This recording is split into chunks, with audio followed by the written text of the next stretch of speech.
Greetings all, and welcome to the 7th segment of A Traveler's Guide to for Zebes. And today, we'll be continuing with our examination of the planet with the next segment, A Traveler's Guide to Ridley's Lair.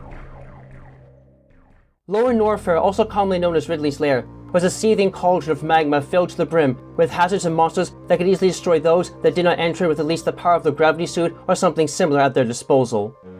Originally, this place did not have much more than standard magma as a hazard. Instead, visual tricks and secret passages were the game in play, as many parts of Lower Norfair were filled with false blocks and secret areas that were well hidden from the creatures that constructed the maps for the area.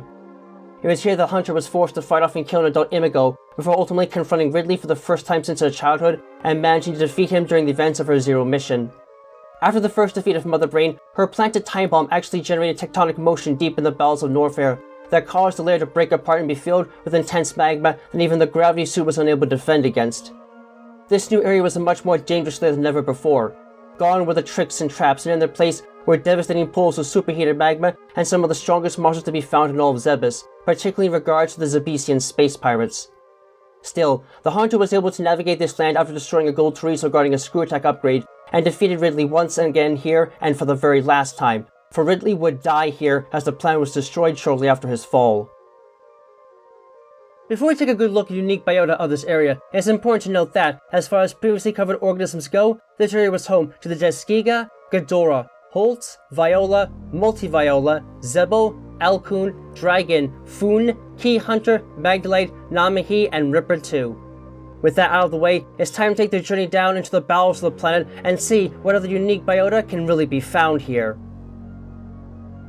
The Perumi was another artificial creature developed by the Zebesian space pirates, with the same technology as the polyp as a defense mechanism, but it ultimately fell short of what they were expecting. The Perumi itself was a being that lived solely in the extremely hot magma that seethed in Ridley's lair and was comprised of 8 polyps that flew together in a low arc near the bottom of magma-filled chambers. They were initially designed to catch trespassers off guard, as they could move through solid objects and scour them when they least expected it. Unfortunately, the Zebesians found that the creatures were unable to go very high into the air and moved fairly slowly for the high security needs they were designed for, so they too were scrapped after testing, and the survivors occupied a single room in Ridley's lair where they were not much of a threat as long as one didn't dawdle too long on the floor of the room. The only real upside to this is that they were essentially impossible to damage with any sort of weapon system, but their effectiveness as a weapon belittled this, resigning them to threat level alpha. Next, we've got 2 final pirate entries before examining the most powerful denizens of this cavernous landscape. Yellow Zebesian space pirates were among the strongest of their kind, and had a mysterious ore from deep in Ridley's lair infused into their armor. It is believed this was the same ore that was used to construct the gold Chozo the hunter had to destroy in Ridley's lair, but regardless, it made them incredibly resilient against attack. Most forms of firepower would just bounce right off them like they were nothing, and only devastating attacks like a charged plasma beam shot, missile weapons, or power bombs could take them out, though they could still be destroyed just as easily as most other enemies with the screw attack. Still, though they can still only be ranked in threat level Gamma, they are quite powerful amongst their kind, and definitely not worth taking on in a firefight without the strongest weapons available to any explorer. Silver Zebesian space pirates were the strongest natural Zebesians to exist, and were so rare that they were almost always used as guards for some of the most valuable and protected areas in Zebes and even the space pirate mothership prior to its detonation. Interestingly enough though, there actually are 2 types of Silver Zebesians known, trained and untrained. Untrained Silver Zebesians were only distinguished by the body color, but otherwise operated much like red Zebesians with a lot more armored padding to work with. Trained Silver Zebesians, on the other hand, were named as such because they did not use their organic plasma blasters to attack, instead relying on melee strikes to inflict pain. These monsters would use their own bodies as weapons to attack, flinging and regenerating their own claws and using their feet to kick at anything that got too close to them. They even had the acrobatic skills needed to somersault in the air just like the hunter, and would often do so to keep themselves out of harm's way, even going so far as to completely dodge a screw attack strike. This could make them extremely difficult to eliminate compared to most other Zebesian types, but they were far from perfect and could be taken advantage of if one could keep track of their movements. When these creatures somersaulted into the air up and over the target and tried to use a jump and kick attack, they should have been immediately jumped over to avoid the strike. For a few seconds after the attack, their bodies would automatically enter a temporary resting phase so they could regain their composure after said attack and turn a yellowish tinge as their backs became exposed, making it the prime opportunity to pump something like a super missile into their backsides to heavily damage them. This could be easier said than done, as these creatures almost always attacked in pairs, but they were still far from invincible because of this vulnerability. Regardless, they could prove to be quite powerful and a serious issue to deal with compared to normal Zebesian pirates, and thus clearly rank within the thresholds of threat level Delta. And finally, we have the strongest entities that ever existed within Ridley's lair in Lower Norfair. The Imago family covered a class of insectoids that are most well known for their occurrence in Zebes, but actually originated from a different world entirely, though what homeworld that may have been has remained indeterminable. When these creatures were first born, they were in a caterpillar-like stage known by some as a kiru-giru, and were generally quite small, but they would grow larger quickly by feeding on smaller prey. Eventually, they would grow to an enormous size, usually larger than a fully grown human, before trying to find a safe place to metamorphose. Within this state, Imago larvae were actually better protected than most creatures, as their exoskeleton was extremely hard on top and completely impervious to all forms of conventional weaponry. However, they were not completely armored, as they did need some place for the adult to emerge after the beast created its chrysalis. Their area was their belly, and while it could be extremely difficult to hit with most weaponry, explosives like morph ball bombs, weapons that could pass through walls like the wave beam, were all easily capable of killing them with a relatively limited amount of effort.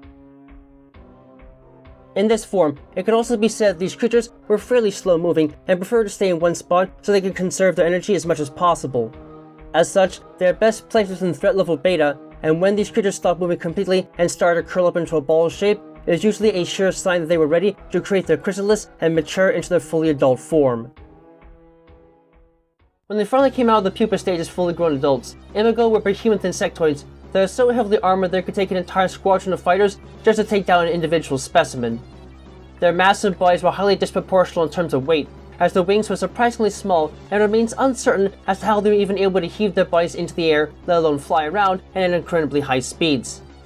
They only had a single pair of compound eyes on their body, but the back of the form was lined with bluish spots that were fake, but looked almost identical to their real eyes, making their appearance that much more menacing. Imago possessed a fairly small mouth, and were not able to really use their mandibles to attack larger prey items at all. Instead, these creatures would fly around their opponents and use the stinger on the end of their body to either pierce them directly or fire the stinger repeatedly as a projectile. These attacks were usually not that powerful, but Imago could fly so fast and prove to be such a large target that their attacks could easily add up over time. As with the larvae, Imago were heavily armored, and no form of conventional weaponry was actually able to hurt their head and main body. However, the soft flesh connecting their stinger to the body was weaker and could be harmed with concussive weapons like missiles, though it was still capable of taking a considerable amount of punishment. Once the stinger had been damaged severely, it would fall off and take most of the creature's back half in the process, letting its guts slip out of the hole. At this point, the creatures would usually perform a suicide dive at their attacker in the hopes of crushing it while their final breaths leave them. Imago were usually relatively docile and would not attack anything that was the size of a human or larger, but if they, or especially their eggs, were damaged, they would fly into a fury and would do everything they possibly could in order to kill the offender to prevent further harm to their body and future offspring. As such, it was highly recommended prior to Zebes' destruction that these insects be left alone if at all possible, but if necessary, focusing on evasion could still help to whittle down their energy until they finally succumb to the trauma, overall giving them a solid place within threat level Gamma. They'll make fly swatters big enough for this kind of shit, I tell ya. There's a lot of ugly bugs out here, to be honest. Yeah, this was just kind of big. Not exactly all that impressed or even that dangerous. Kinda just feels like an uglier barbed water wasp that only get hurt on its tail. Kinda like a gragnole. Big and mean, but I've seen worse. Far worse. The Gold Chorizo was another model of Chorizo, really differentiated from the traditional model by their green chest cores and the gold metal that covered their body, crafted from an ore found only in the lower reaches of Norfair and Lower Norfair, and the same material used in creating yellow Zebesian space pirates. This model was much stronger than the normal Chorizo, and was able to not only block attacks from normal beam weapons, but could easily turn and dodge missiles fired at it, and had the intelligence and power needed to grab super missiles out of the air and throw them right back at their attacker, though it could still be hit with more super missiles while was holding one that it had caught. Aside from the normal claw swing attacks, claw energy waves, which came out at a much faster rate than what was seen in normal Chorizo, and the ability to spew fake item sphere bombs at its target, this model could also spit out mechanical eggs that hatched into tiny bird-like robots that fly forward and swarm anything that got in the way as both a distraction and a damaging strike, though they were so weakly built that they would fall apart seconds after being born. The Gold Chorizo was incredibly resilient against damage, as was so the armor that coated its body, but it could still be reliably hurt with charged beam shots, and its color would slowly begin to fade and tarnish as it received damage, eventually fading to the same purple coloration seen in normal Chorizos before it crumbled to pieces from excessive damage to its chest energy core. The gold chorizo was extremely rare and almost never seen in most cases, but its power was more than a testament to the sheer ingenuity and craftsmanship possessed by the Chozo. Even if the creature was only programmed to attack intruders and lacked the ability to tell the difference between friend and foe, earning a clear placement within threat level delta. I've already sung plenty of praise to the creators of these biomechanical marvels, but I must reiterate just how impressed I honestly am by them as a whole. This model seems to be very similar to most, but its power level is far greater, and the attacks at its disposal far more vicious and destructive. It's even been programmed with advanced intelligence to make it possible to avoid the attacks of concussive weaponry and even catch and throw them right back at offending targets. Not to mention that its incredibly durable gilded armor makes it incredibly resilient to damage and helps to keep it from being hurt by all but the most powerful of energy attacks. Truly, it is an impressive upgrade to the norm and a worthy successor to the original model for sure. Ridley holds the coveted title of being perhaps the most powerful space pirate to ever live, but he in turn is also the sole reason why the Zebesian space pirates were ultimately defeated in the destruction of Zebes. Ridley's exact species is unknown, but to a confederation of species all hell-bent on taking over the galaxy through brute force and destruction, it can be assumed that all that mattered to them was his thirst for blood and his incredible tactical mind. Though he's often portrayed as nothing more than a brutish monster by humans, Ridley was actually an incredibly intelligent military commander that helped the Zebesian space pirates become a galactic force during his early years, and ultimately proved to be a powerhouse linchpin that kept those space pirates together as a single force over the years. Ridley was well on his way to taking the Zebesian space pirates and making them into a galactic scourge within his first few years in the Confederacy, but he made a critical mistake in attacking the Earth colony K2L. The colony itself was under the control of the Galactic Federation and was of great value to them as it contained large deposits of fluorite crystals, which were used in the past to fuel the ignition modules of spaceships, making the mining of the crystal the primary source of work for many of the colony's inhabitants. Ridley himself was looking forward to destroying everything he could get his claws on, as the crew stole as much of the rare substance as they could, but he was confronted before he could have much fun on his own by a small, 3-year-old human girl who asked if he wanted to be her friend. Humiliated in front of his troops, Ridley prepared to strike the little girl to kill her, but her mother ran in front of her and was killed instead by his fiery breath. The young girl's father was able to fire the plant's supply of fluorite with an automatic weapon and ignited it, destroying almost everything and everyone in the colony in the process and fleeing Ridley into the cold depths of space, seemingly dead. This would not be the end for the monster, however, as Ridley possessed the power to regenerate damaged tissue by eating the flesh of others, and as punishment towards the Earthling that almost killed him, he devoured her mother and every other human corpse he can get his claws on. Little did Ridley know that the young girl had survived the explosion, and now orphaned, was taken in by the Chozo that had been visiting the colony and made into one of their own. That young girl was the woman now known as the Hunter, and she would eventually come to be Ridley's biggest nemesis and the ultimate source of his defeat. Many years later, the Hunter would travel to the planet Zebes as part of a Zero mission to destroy the Zebesian space pirate forces housed there, as well as the leader, the maniacal Mother Brain. At the time, Mother Brain had taken a liking to the Zebesian space pirates, as she thought that she could use them as puppets to weaken the Galactic Federation, and thus decided to lend her support to their cause, becoming their leader in the process and acquiring Ridley as a highest general and working to form the very first High Command, the ruling body of the Space Pirate Confederacy.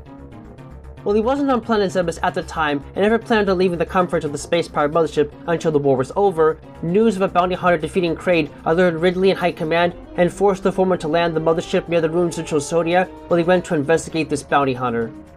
Ridley was unsure of his target's identity at first, but upon encountering her, the smell of Chozo blood that flowed through her body, he realized there was the little girl whom he had orphaned so many years ago.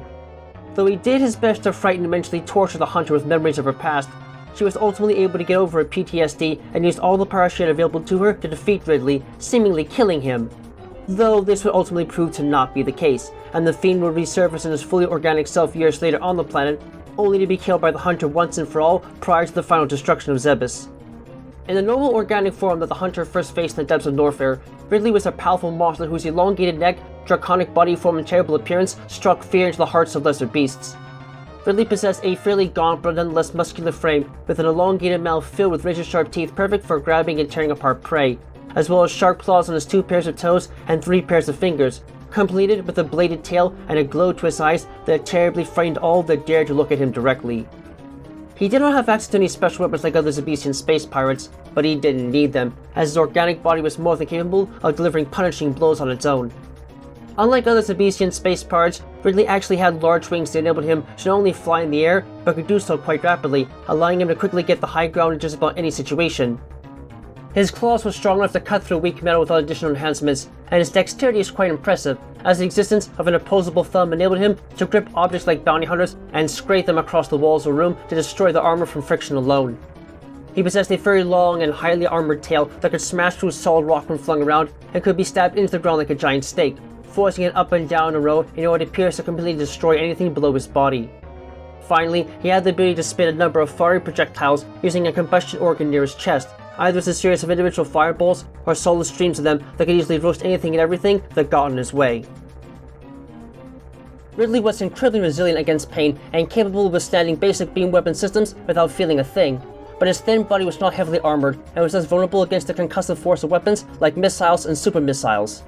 Even so, he was able to put up a terrible fight against any and all that dared to go against him without secure firepower on one side, and thus is a fitting entry into threat level Delta in this state.